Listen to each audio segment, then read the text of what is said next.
Welcome to the second unit, that is summarization measures, and we would be talking about the measures of central tendency in this first module of this second chapter. And just to recollect, what we did in the first unit was we have discussed how to collect data, the various types of data, how to collect it, and then how we can organize into a frequency distribution table and the various graphical representations. So the reason why we did that was when the data is raw, we cannot derive much information from it. So we try to organize into either a table or the various graphical forms that we discussed, so as to derive or get some information of the data that we are talking about. And this data is collected based on some research problem. So we were at least able to see if any trend that is followed by the data, the frequency curve, or how the data behaves. So this kind of information we were able to get from the graphical representation or the tabular form. Okay, but then when it comes to a research analysis, this information will not be enough so as to conclude everything or to answer the actual research question. Of course, those representations will give us information about how the data behaves. Okay, but for additional information and for more qualitative information, we'll have to go for a further analysis of this data. Let's say, for example, suppose I give you the marks of two classes, sections, section A and section B, and so these marks are put into a frequency distribution table. So section A is here, marks are distributed from 0 to 10, 10 to 20, and then 40 to 50, the same way for section B. Now if I have to ask you which section has done better, okay, among the two sections A and B, which has done better? Now of course, by observations we may have individual opinions depending on how we look at the data. Even the graphical representations will give you some information. But when it comes to a comparison, we would like to represent this data by a unique value. Okay, so a unique value that will represent section A and a unique value that will represent section B. And both these values we can compare and then say which of the section has done better. So in a way, what we want to do is we want to represent a particular data set by using a unique value. Okay, and for that reason, one of the commonly used, you must have already seen before, is if I have to compare now the marks of the two classes, or which has done better. One of the way we do is look at the average marks, find out what is the average marks scored by section A and the average marks scored by section B, and depending on the average we can say which class has done better. One of the reasoning, of course, it will not be complete and justified only based on the average, but then this is one way of doing it. Look at the average marks scored by section A and section B and then compare the two data sets. More importantly, what we are trying to do is we are trying to represent the data by using a representative value. We want a summarization measure here, a measure that will represent this data set for any further reasoning. So what we try to do is, one of the is like how we said, we use average. So we look at the measures of central tendencies, or we look at where is the center of the data. So depending on the center of the data, we'll get some information of that data set which can be used for our purpose. Okay, so we are looking at a single value that detects the central value of the data set. Okay, and which is also referred to as the measure of central location. Now some commonly used measures of central location, central tendencies, are mean, median and mode. Okay, this is something that you also study at your lower level. Okay, so like how we said, we already referred to average. Average is the mean that we are referring to here. Okay, so the commonly used measures of central tendencies are arithmetic mean, that is mean that I have written here, median and mode. Besides that, the other measures that are usually used are quartiles, deciles and percentiles. Okay, so we'll be briefly talking about each of these measures and how will they help us in our analysis. Okay, so starting with arithmetic mean. So if I want to find out arithmetic mean, then let's say for example I have this data. Okay, so I have the data as 6152459. Okay, then the arithmetic mean is denoted by x bar. So the variable here is x, which is taking values 6152459, and then if I have to say arithmetic mean of this x, we denote it by this notation, x bar. To find out the arithmetic mean, as you already know, what we do is we just add all these values and divide by the number of observations that I have. Now here I have 1, 2, 3, 4, 5, 6, 7. Okay, so I will add these 7 observations. So I'll say 6 plus 1 plus 5 plus 2 plus 4 plus 5 plus 9 divided by, so I've added each one of them, 6, 1, 5, 2, 4, 5, 9, and now 1, 2, 3, 4, 5, 6, 7. These are 7 entries. Okay, so if I have to add them, this will be 12, and then 14, 18, 18 plus 5, 23, 23 plus 9 is 32. And this divided by 7. So 32 by 7 will give us around 4.67, something like this. So what we know is that the average value of this variable, or the arithmetic mean of this variable, is 4.67. So given a series of values like this, this is how we find out the arithmetic mean, or x bar. So the average of a set of numerical values is calculated by adding them together and by dividing the number of items in the set. We just add all the observations and divide by the number of observations. Okay, so if x takes the values x1, x2, x3 and so on xn, so these are n values, n observations, so we just add all of them. We just say x1 plus x2 plus x3 and so on till xn. N observations we add and divide by n, that is the number of observations. In short, in our notation form, we say it is summation x divided by n. X bar is this. So this is the formula that we'll be using in finding the arithmetic mean of a series of observations. Okay, so this is arithmetic mean. The same way we have median. So let's say I have some data. Okay, median, what it does is, like suppose I have a series of values. Okay, from the lower limit. This is the lower limit. This is the upper limit. Then the median refers to the centralmost value.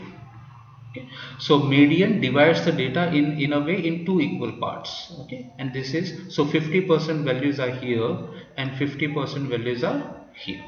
Okay, so that is what we mean by median. So the value in the data that divides it into two equal parts, or median is the middlemost value. So let's say for example I have this data.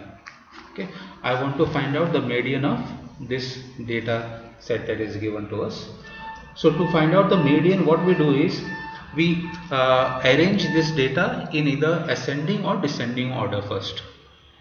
Okay, so let us say I'll put this data in ascending order. So I'll have to go from minimum to the largest, the maximum. So starting with 1, here there is 1.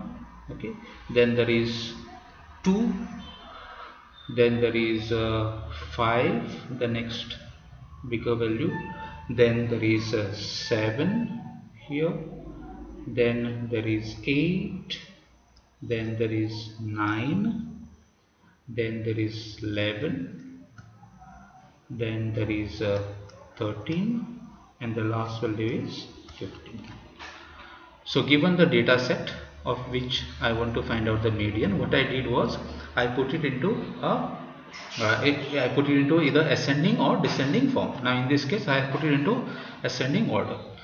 So now you count, these are 1, 2, 3, 4, 5, 6, 7, 8, 9. These are exactly 9 values. Okay. So what you have to do is you have to locate the middlemost value. So if you just look at here, these are 1, 2, 3, 4. The fifth value here. Okay. So there are 1, 2, 3, 4 values here, and there are 1, 2, 3, 4 on the right, 4 values on the right, 4 values on the left. So this is the middlemost value. So you will say the median is equal to 8. Now here I got a unique value in the middle because the number of values here is odd. 1, 2, 3, 4, 5, 6, 7, 8, 9. Because the number of entries are odd, I could get exactly one middle value, and that becomes our median. Okay. Now in case the number of entries is not odd, it is even. Let's say for example I have 5, 12, 9, 7, 1, 16, 2, 12, 11 and 6. Okay. So I have 1, 2, 3, 4, 5, 6, 7, 8, 9, 10 values. Now here I have number of entries 10, even number of entries. So of course I'll go by the procedure first. I have to put it into either ascending or descending order. Let me put it into ascending order first. So minimum value is 1, then there is 2, then after 2 then there is 5, then there is 6, then there is 7, then there is 9, then after 9 it is 11, then I have 12. 12 is repeated twice here and here, and then the last value is 16. So I have 1, 2, 3, 4, 5, 6, 7, 8, 9, 10. Now you identify the middlemost values. Now you will not get one exact middle value. So you will see that if I have to divide them into two parts. Now look at 7 and 9. These are the two values in the middle. 4 values on the left, 4 values on the right. So in case this is the case where the number of entries is even, you look at the middle two values and you have to find out the arithmetic mean of this middle two values. So the median in this case is the arithmetic mean of 7 and 9. So you will add 7 and 9 divided by 2. There are 2 entries, so add the 2 entries, divide by 2. 2 is the number of entries and the arithmetic mean will be 8. Okay, so the median in this case is 8. So in case the number of entries is even, this is how you have to find it. So in general, if I have to express median in a formula, a general formula, I'll say median is n plus 1. In case n is odd, you have to say n plus 1 upon 2 that particular entry. Let's say for example, if you consider 1, 2, 3, 4, 5, 6, 7, 8, 9. These were 9 entries. Okay. So n here was 9. So because n is odd, what I did was I have to look at n plus 1. So it will be 9 plus 1 upon 2. 9 plus 1 is 10. 10 upon 2 is 5. So I have to look at fifth entry. 1, 2, 3, 4, 5. So this was our mode. That is how we get it as a formula. Okay. In case the number of entries is even, if n is even, what we did was we looked at the middle two values. Let's say for example, this was the data that we considered. Here the number of entries was 10. So we looked at the middle two values and we took the arithmetic mean. So that is exactly the formula says. If n is even, you have to look at n by 2 entry and then n plus 2 by plus 1 entry. So here n is equal to 10. So what is n upon 2? 10 upon 2 is equal to 5. So I have to look at fifth entry. So 1, 2, 3, 4. I looked at fifth entry. Then I look at n by 2 plus 1. N by 2 is 5 plus 1 is 6. So sixth entry. So I have to look at fifth entry plus sixth entry. I have to add them and then divide by 2. So I looked at 7 plus 9 divided by 2. It is equal to 8. Okay, so this will be the formula that will generalize how to find out median of a series depending on n is whether odd or even. Okay, so this was about median. Next is mode. Now what is mode is, the mode is the value in the data set which appears most frequently, or the value that has highest frequency in the data is called as mode. Let's say for example, you consider this data. I have 5, 13, 9, 7, 1, 9, 2, 9, 13. Now you have to identify those values which are repeating, and among them you have to find out the value which is repeating highest number of times. Now you will see that 5 is only once here, 13 is repeating twice, okay. Then there is 9 is repeating thrice, okay. 7, 1, 2, they are only once. So among the values that has more frequencies, 9 is the one which is repeating highest number of times among all of them. So here we say mode is equal to 9. The data item that appears most frequently in a data set, it is 9 here, okay. So you have to locate the value that appears maximum number of times. Now in case you consider this data, I have 6, 1, 5, 2, 4, 8, 9. Now each of the values here is repeating appearing exactly once, okay. So there is no such value which is appearing more number of times as compared to the other values. So you will say there is no mode here. There is no such value which appears most frequently in this data set. So there may be a mode, how we had a mode here, and there may not be even a mode in the data set. In some cases, like in this case, now look at this data here. I have 5, 13, 9, 7, 1, 11, 2, 9, 11. Now 9 is repeating twice, 11 is also repeating twice. So there are two values here which are appearing most frequently, and they are appearing same number of times. So here it is not just one mode, there are two modes here. Mode is 9 and 11, both are modes. So what we are saying here is that mode can be unique. There may not be any mode in the data set, or there can be even more than one mode for a data set, okay. So a set of numbers may have one mode, more than one mode, or no mode at all. But then given a data set, this is how we find out mode for that data set, okay. Now how will these values help us, okay. So let's say for example, I am looking at this. Consider the data related to age in years of all the employees in a company, okay. The age of all the employees was recorded and the following results were obtained. Okay, so there are number of employees is 620. So what they have done is they have found out the age in years. So they have found out the age of all the 620 employees of this company, and this is the values that they have got. Okay, so we know that at once what is the average age of the employees in this company. Okay, and the median age is 42. Now what do I mean by this? 50% of the employees are 42 years of age or lesser, and 50. So if I consider just the variable age here x, and say 42 is here, okay, that means 50% of the employees are having their age more than 42, 50% are having their age less than 42, okay, and mode is 44. So this is the most frequent value which is appearing in this age values. So what it means is, you are most likely to, if you just at random just pick a person, employee from this 620, okay, that employee is more likely to be of 44 years of age as compared to the others. This is the most likely value. So you have a higher possibility of having a employee of 44 years as compared to the other age values.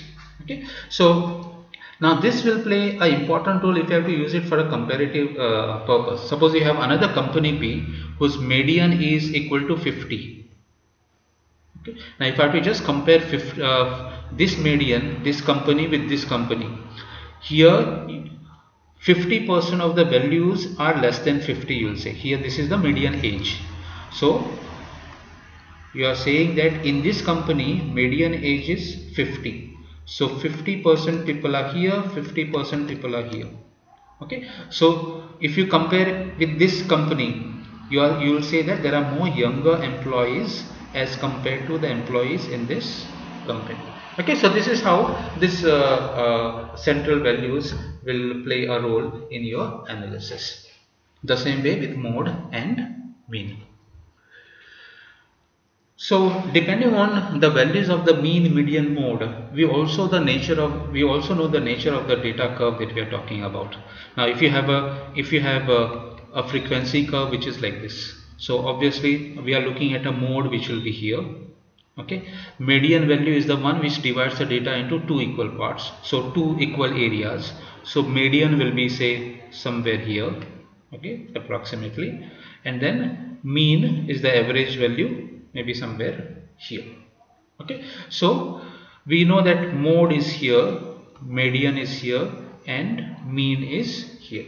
So the central values, the three values, will also give you an idea of what kind of a curve we are looking at. Okay, so in case of company B, okay, so I have company A here whose curve is like this. Okay, company B here whose curve is like this, and company C, and we are looking at the wages in three companies. So what the data is, it is about the wage, the income of the employees in these three companies, and the wage distribution is found like this. Okay, now in the first company you will see that the mode is towards the end. So you will see that more number of employees here are earning higher ended salaries. Okay, now salaries are learning from smaller to bigger in this direction. So more number of employees are here. That means more number of employees are earning higher ended salaries here. Now this is second, company B is an ideal case where it's a perfectly symmetric curve. So all mean, median, mode will be all at the same place, that is exactly at the center. Mean will be same as median, it will be the mode. Now this is mostly an ideal case. Okay, there are a proportion of people who are earning higher ended salaries. There is a proportion, a similar equal proportion of employees who are earning lesser, and the most of the people are usually at the center. Okay, now if you look at company C, now mode is somewhere here towards the lesser value. Okay, and then again the median will be somewhere here, mean will be somewhere here. Okay, so this will be mean, this will be median. So now here you will see that more number of frequencies are here. That means more number of employees are earning lesser value, lesser salaries, lesser wages.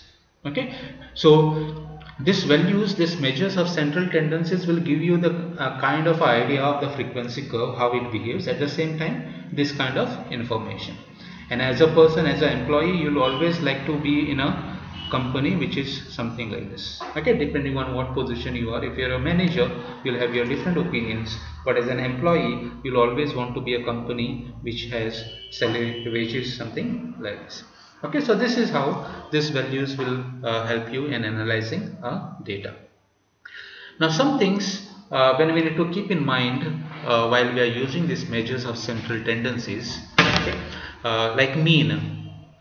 Try not using mean as your central location value if the distribution is heavily skewed.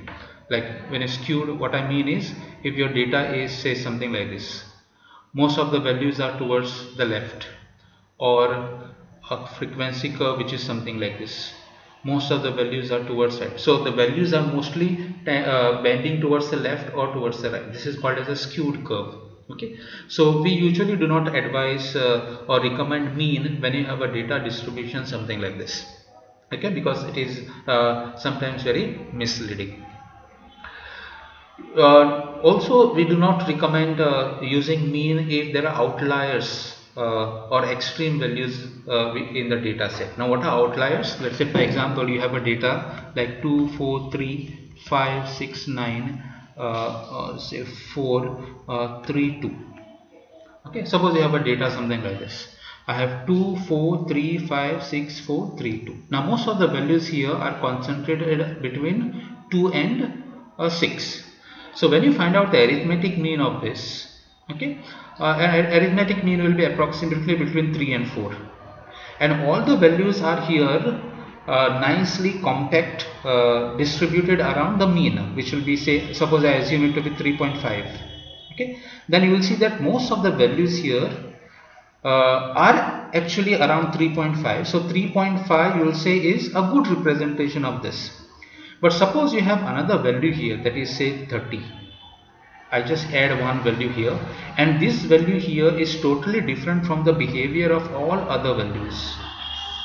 If I try to include this 30 in this data set now, and if I find out the arithmetic mean, then the arithmetic mean will completely jump to a new value. It will go maybe more than 5 or more than 10 or 11, something like this. Okay, so this is an outlier. So behavior of this data value is not exactly the same as this data set. Okay, so this is going to influence the arithmetic mean quite highly.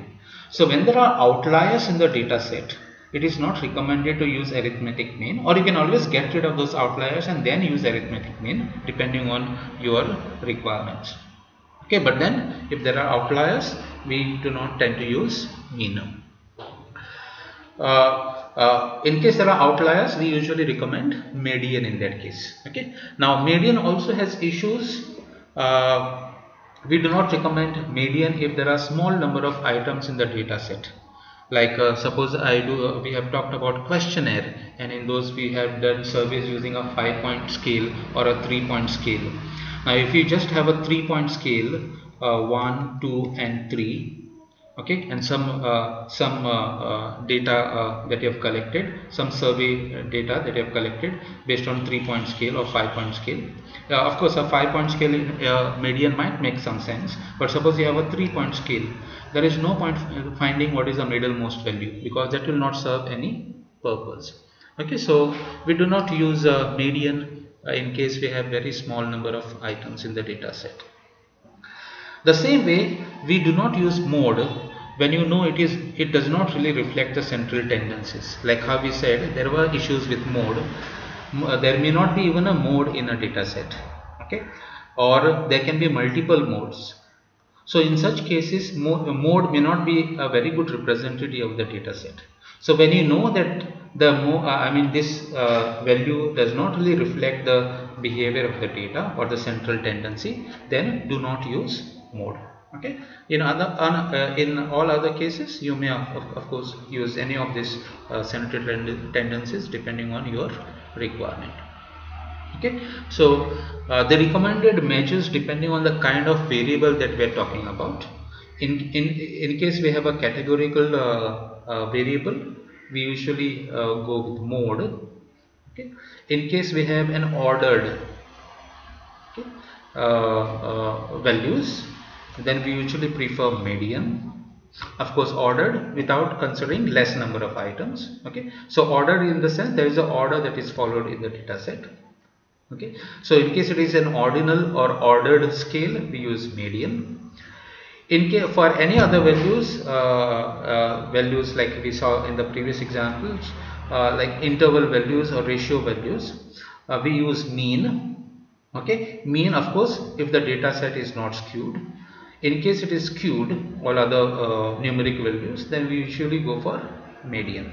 Okay, but of course this is again at your discretion to decide which is an appropriate central tendencies depending on the question that you are trying to answer. It can also be a subjective at times, because in some cases while median is not appropriate, in that particular case median can of course make sense. So finally it is at your discretion to decide which is the appropriate measures of central tendency that is to be used for the data set. In general, these are mostly used 3 measures of central tendencies: mean, median and mode. Thank you.